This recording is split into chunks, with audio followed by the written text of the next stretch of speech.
Ric Flair's retirement at WrestleMania 24 was about as close to perfect as you could ever get, really. You know, what you want is a big farewell. You're not going to get much bigger than WrestleMania. You're going to want there to be a good match. You don't want that final match to stink the place out. Ric Flair against Shawn Michaels is brilliant. Yeah, it's a brilliant match. And, you know, if you could, you'd like to create one final epic moment, you know?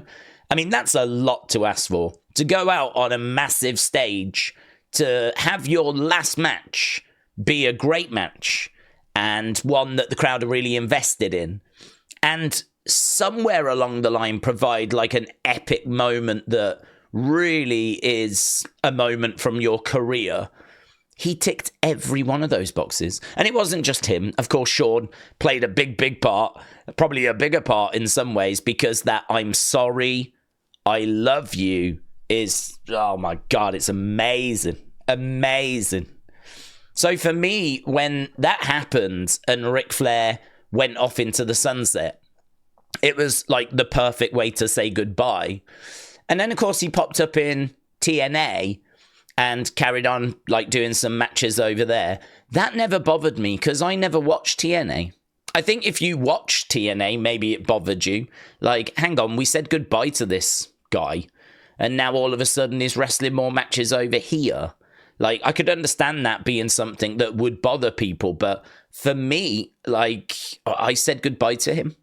I said goodbye to Ric Flair and Ric Flair's in-ring career at WrestleMania 24. I never saw him compete again until Ric Flair's last match, which was a few years ago now and was awful. And I think we'd all like to try and forget it, right? I think the thing is, though, I look back at Ric Flair's last match as being something that was him trying to put a full stop on his career. That was him being like, I mean, before that, I don't know what his last match was. What was Ric Flair's last match before Ric Flair's last match? Like, I genuinely don't know. To me, it's still WrestleMania 24. But of course, he had other matches in TNA, and he might have even had other matches in other promotions. But genuinely, I couldn't tell you. I don't know. Whatever it was, it made no impression on me. Whatever it was before Ric Flair's last match. That's what that show was called. It was called Ric Flair's Last Match. And it was him and Andrade taking on Jay Lethal and Jeff Jarrett. And it was awful. And he passed out twice. And I just think that whatever his last match was before that one, I think he was trying to find a way of putting a better full stop on it. Well, it's hard, isn't it? Because he had something perfect at WrestleMania. And he carried on. And he shouldn't have, but I think he needed the money. And so then I don't know what his last match was. He tries to do a new last match. That's gone terrible. And I think he's got a bit of that Undertaker-itis. Undertaker did this. Undertaker was trying to have his last match all the time. Every year, this is going to be it. This is going to be it. And then it would be awful. And it wouldn't be the match that he was looking for. And so then, of course, he would get back in the ring and then it would be bad again. And he just couldn't find the match to say goodbye on.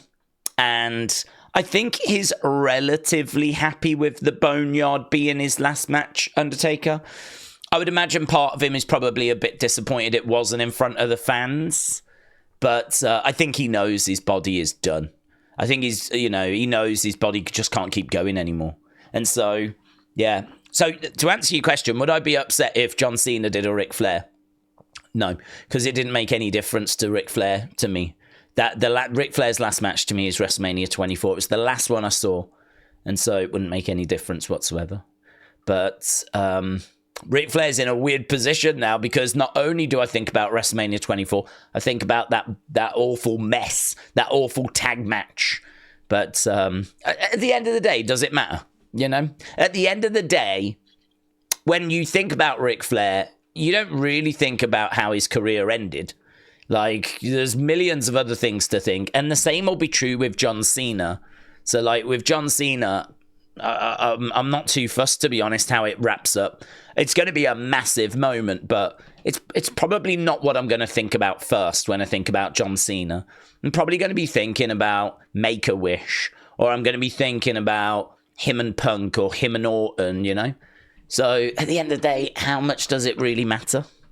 But yeah, interesting. I really like the question.